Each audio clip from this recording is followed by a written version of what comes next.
Olá, meus queridos estudantes. Daremos início agora à nossa aula sobre eletroquímica. Muito bem. A primeira coisa que devemos ter em mente é que a eletroquímica, como o próprio nome sugere, estuda a relação entre as reações químicas e a energia elétrica. Ora, uma reação química originando uma corrente elétrica, ora, uma corrente elétrica influenciando ou determinando certa reação química. Então, por isso, nós temos sempre duas possibilidades. A primeira delas é uma reação química podendo gerar eletricidade. No caso, gerar uma corrente aí. É o exemplo que nós temos das baterias dos celulares, por exemplo. Qual é a desvantagem? É que ela vai descarregar. Qual é a sua vantagem? Que nós podemos transportar certos compostos químicos que, numa hora oportuna, podem nos gerar aí eletricidade. Essa é a grande vantagem de termos aí, por exemplo, uma pilha, uma reação química que vai gerar eletricidade. Segundo, a segunda possibilidade é que a corrente elétrica pode desencadear uma reação química. É o que os ourives fazem geralmente. Quando pega um colar ou uma pulseira de prata, quando vai banhar a ouro, como nós chamamos. Ou o inverso, nós temos uma pulseira de cobre banhada a prata, por exemplo. Isso é feito através de uma eletrólise. Muito bem.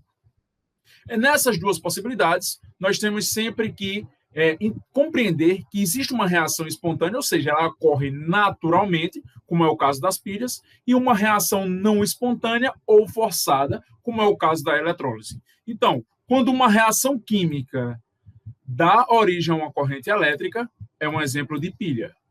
Ou, quando ocorre o oposto, uma corrente elétrica através de uma eletrólise, lembre-se que lise quer dizer quebra, dá origem ou desencadeia uma certa reação química. O que nós devemos ter em mente? O que nós devemos lembrar? Que quem recebe elétrons ou ganha elétrons sofre uma redução. Como é que pode? Você pode imaginar o seguinte: Rômulo, como é que eu posso receber um elétron? Como é que um determinado composto, quando é que um determinado elemento recebe algo e ele sofre redução? Lembre-se que a carga do elétron é negativa. Então, quando ele recebe um elétron, ele vai ficar, teoricamente, aí ele vai baixar a sua carga. Se antes um determinado elemento, vamos supor, era mais 2 e recebeu um elétron, passou a ser mais 1. Se estava eletronicamente estável, ou seja, era 0, se recebeu um elétron, ficou menos 1. Por isso que ele vai reduzir, tá? Quem doa um elétron ou perde esse elétron vai sofrer o que nós chamamos de oxidação, né? Agora, lembrando-se que, na natureza, gente, se algum elemento vai sofrer redução, é porque outro oxidou. Se alguém vai sofrer oxidação, é porque outro elemento teve que reduzir. Ou seja, se alguém ganhou o elétron, é porque alguém teve que perder.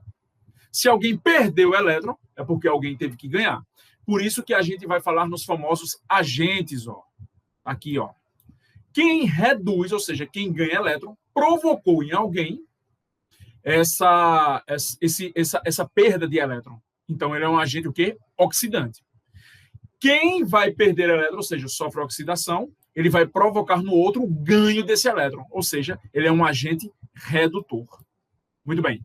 Até a próxima aula, pessoal.